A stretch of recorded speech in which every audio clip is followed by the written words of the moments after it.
Hello guys, welcome to back my YouTube channel Neeraj studies. आज आप लोग को क्लास 12 का जो जैक द्वारा मॉडल क्वेश्चन पेपर आप लोग को शीट 2 जारी किया गया, उसी का आज हम आप लोग को सब्जेक्ट इकोनॉमिक्स का ऑब्जेक्टिव क्वेश्चन का आंसर बताएंगे। तो कृपया वीडियो को स्किप करके ना देखें और वीडियो को लास्ट तक ज़रूर देखें और अपने सारे दोस्तों को शेयर कर दें जो 12वीं कक्षा में पढ़ते हैं, ताकि वो भी अपना सब्जेक्ट इकोनॉमिक्स का ऑब्जेक्टिव क्वेश्चन का आंसर देख ले और अपना एग्ज़ाम की तैयारी अच्छी तरह से कर ले। हम आप लोग को आज खंड ए बीएसटी अर्थशास्त्र का परिचय, इसी से आज हम आप लोग को ऑब्जेक्टिव क्वेश्चन का आंसर बताएंगे बीएसटी अर्थशास्त्र से। तो क्वेश्चन नंबर 1, उपभोक्ता व्यवहार का अध्ययन किया जाता है। तो आप लोग को ऑप्शन दिया गया सूक्ष्म अर्थशास्त्र, आय विश्लेषण, समष्टि अर्थशास्त्र, उपयुक्त में से कोई नहीं। तो उपभोक्ता व्यवहार का जो अध्ययन किया जाता है वो सूक्ष्म अर्थशास्त्र से, तो इसका आंसर आप लोग को ए नंबर होगा, सूक्ष्म अर्थशास्त्र। क्वेश्चन नंबर 2, किसी वस्तु की मान्य आवश्यकता को संतुष्ट करने की क्षमता है। तो आप लोग को ऑप्शन दिया उपभोग, उपयोगिता, गुण या चीज। तो किसी वस्तु की मान्य आवश्यकता को संतुष्ट करने की क्षमता है वो उपयोगिता में है, तो इसका आंसर आप लोग को बी नंबर होगा, उपयोगिता।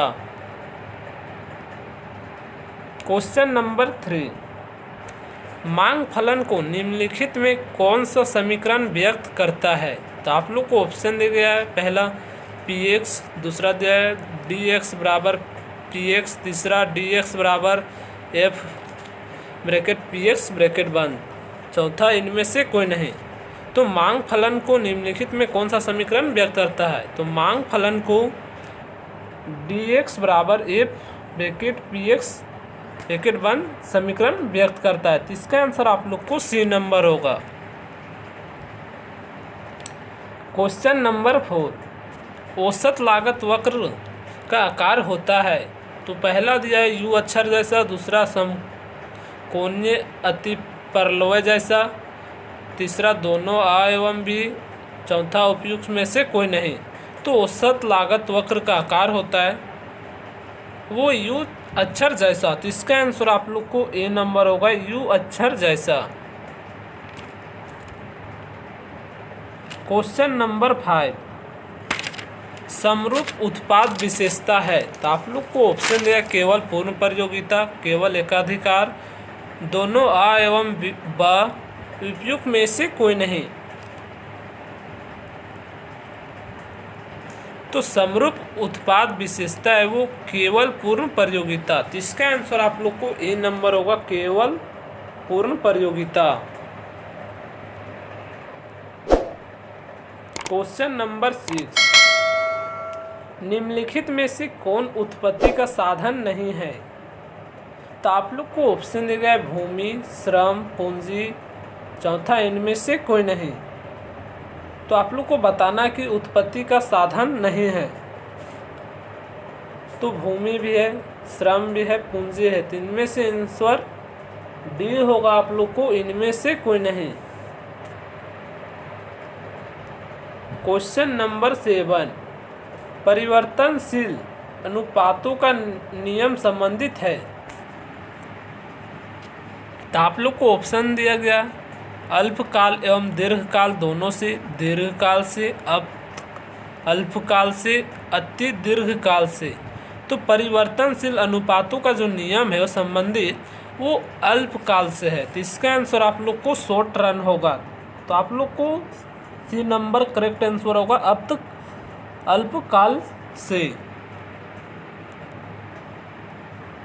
क्वेश्चन नंबर 8, क्वेश्चन नंबर जो 8 है बहुत ही इम्पोर्टेंट क्वेश्चन और एग्जाम में बार बार पूछा जाता है। तो हो सके तो आप लोग मॉडल क्वेश्चन पेपर का आप लोग को हम जितना भी ऑब्जेक्टिव क्वेश्चन आंसर करवा रहे हैं वो अपने नोट्स कॉपी में अपना नोट्स करते जाए क्वेश्चन आंसर, और उसे याद भी कर ले, अपने एग्ज़ाम की तैयारी अच्छी तरह से कर ले। तो आवश्यक वस्तुओं की मांग की लोच होती है। तो आप लोग को ऑप्शन दिया गया शून्य, असीमित, इकाई से अधिक, इकाई से कम। तो आवश्यक वस्तु की मांग की लोच होती है वो शून्य होती है, तो इसका आंसर आप लोग को ए नंबर होगा, शून्य।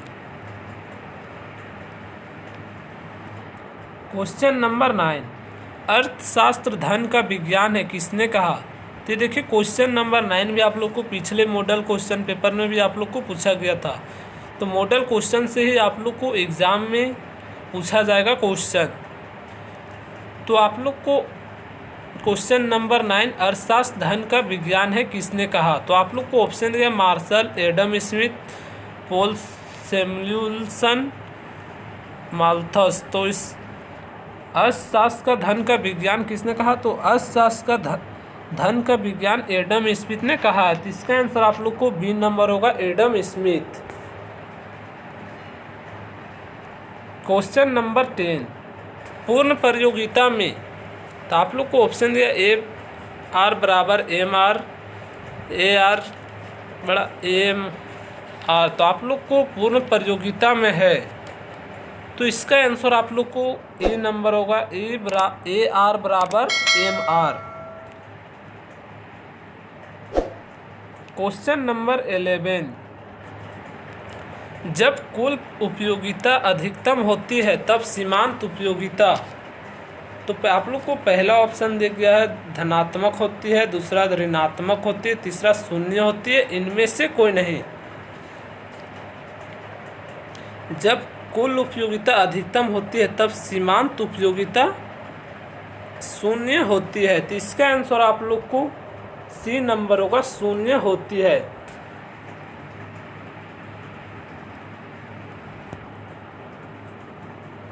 क्वेश्चन नंबर 12, निम्न में से कौन सा कथन सत्य है? तो आप लोग को पहला ऑप्शन दिया है ए सी बराबर T F C minus T V C, दूसरा ए सी बराबर A F C plus T V C, तीसरा ए सी बराबर T F C plus A V C, चौथा ए सी बराबर ए एफ सी प्लस ए भी सी। तो निम्न में से कौन सा कथन सही है? तो आप लोग को सही कथन को बताना है। तो ए सी बराबर T F C minus T V C गलत है। तो आप लोग को कथन सही है वो डी नंबर सही है, ए सी बराबर ए एफ सी प्लस ए भी सी। तो आप लोग को करेक्ट आंसर डी होगा।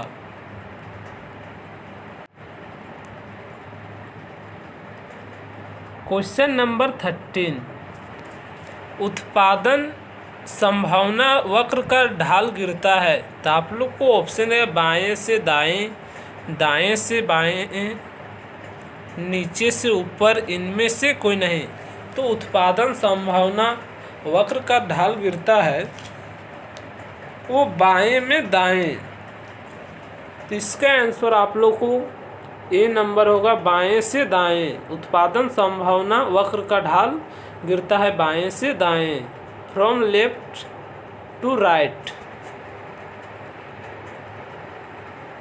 क्वेश्चन नंबर 14, आर्थिक समस्या मूलतः किस तथ्य की समस्या है? तो आप लोग को पहला ऑप्शन है चुनाव की, दूसरा उपभोक्ता चयन की, तीसरा फर्म चयन की, चौथा इनमें से कोई नहीं। तो आर्थिक समस्या मूलतः का तथ्य की समस्या वो चुनाव की। तो इसका आंसर आप लोग को ए नंबर होगा, चुनाव की। आर्थिक समस्या मूलतः चुनाव की तथ्य की समस्या है। तो इसका करेक्ट आंसर आप लोग को ए नंबर होगा, चुनाव की।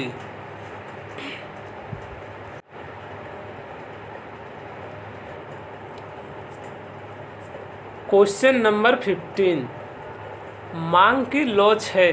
तो आप लोग को पहला ऑप्शन है गुणात्मक कथन, दूसरा मात्रात्मक कथन, तीसरा आ एवं ब दोनों, चौथा इनमें से कोई नहीं। तो मांग की लोच है वो मात्रात्मक कथन है। तो इसका आंसर आप लोग को बी नंबर होगा, मांग की लोच का तो मात्रात्मक कथन, बी नंबर करेक्ट आंसर होगा। अब आप लोग को अगला सवाल है रिक्त स्थानों की पूर्ति कीजिए, फिल इन द ब्लैंक्स। तो आप लोग को 5 नंबर का है, आप लोग को रिक्त स्थानों को पूर्ति करना है। इसी में आप लोग को 2 ऑप्शन दे दिया ए एवं बी, उसी में से आप लोग को सही आंसर को भरना है। तो रिक्त स्थानों की पूर्ति करें। तो आप लोग को क्वेश्चन नंबर 16, उदासीनता वक्र मूल बिंदु की ओर डैश होता है। तो उदासीनता वक्र मूल बिंदु की ओर उत्तल होता है। तो इसका आंसर आप लोग को खाली स्थान में उत्तल भरना। उदासीनता वक्र मूल बिंदु की ओर उत्तल होता है, तो आप लोग को ए नंबर भरना है, उत्तल।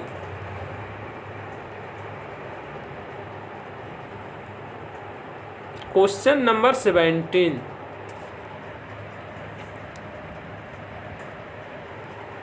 स्थापन वस्तुओं की मांग वक्र बाएं से दाएं डैश ढाल वाला होता है। तो आप लोग को 2 ऑप्शन दे दिया है, बढ़ते गिरते। तो स्थापन वस्तुओं की मांग वक्र बाएं से दाएं गिरते ढाल वाला होता है, तो आप लोग को खाली स्थान में गिरते भरना है। क्वेश्चन नंबर 18, पूर्ण लोचदार मांग वक्र डैश अक्ष के समांतर होता है। तो आप लोग को 2 ऑप्शन देगा, ए में वाई बी एक्स। तो पूर्ण लोचदार मांग वक्र होता है वो एक्स होता है, एक्स अक्ष के समांतर होता है। तो पूर्ण लोचदार मांग वक्र एक्स अक्ष के समांतर होता है, तो आप लोग को खाली स्थान में एक्स भरना है।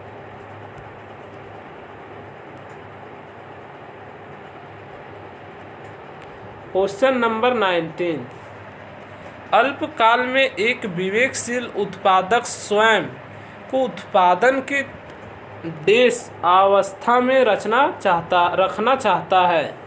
तो आप लोग को 2 ऑप्शन दिया, फर्स्ट सेकेंड। तो अल्पकाल में एक विवेकशील उत्पादक स्वयं को उत्पादन की सेकेंड अवस्था में रखना चाहता है, तो खाली स्थान में आप लोग को सेकेंड भरना है। अल्पकाल में एक विवेकशील उत्पादक स्वयं को उत्पादन की सेकेंड अवस्था में रखना चाहता है। अब आप लोग को लास्ट क्वेश्चन बचा हुआ है, क्वेश्चन नंबर 20, कुल लाभ बराबर डैश कुल लागत। तो आप लोग को 2 ऑप्शन है, कुल आगम सीमांत आगम।